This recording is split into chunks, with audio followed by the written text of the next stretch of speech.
Kathleen Barclay, thanks for being here tonight. Whether jobless or homeless, it can be a struggle for some to get a meal, especially during the COVID-19 pandemic.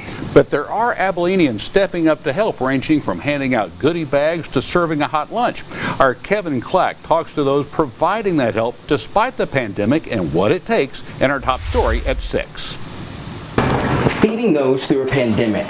You'd think it'd be as easy as filling a couple plates of food or handing out some groceries. But for Patty Stewart, it's the commitment of not only thinking about herself, but her surrounding community. But then I see little kids out here wandering around, and it made me think of my mom. For the last 20 years, Patty says she's been making bags and giving out food and snacks.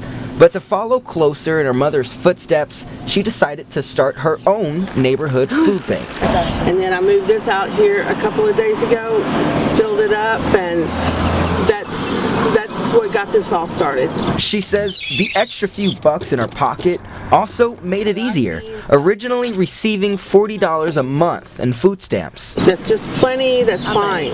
But due to COVID-19, an extra $300 was added. I want to take that money and I want to share it and give back to people who do need it.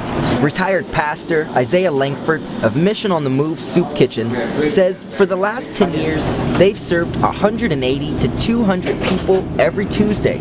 But he says because of COVID-19, he's seen some new faces. They tell me that there are folks that have been furloughed, folks that hours been cut, folks that's been laid off. Averaging $300 a week, Pastor Langford says donations help immensely. But with most funding coming out of his own pocket, it's getting harder to come by. When you have an increase in the needs and a decrease in the income, yes, it becomes more difficult. But even if they have to struggle just a bit for someone else to have a little, it's worth it, says Patty, especially when she gets left thank you notes from the kids in her neighborhood. In Abilene, Kevin Clack, KRBC, Abilene's local news. And Patty says feel free to come by and stock that pantry yourself. All she asks is foods be non-perishable or canned.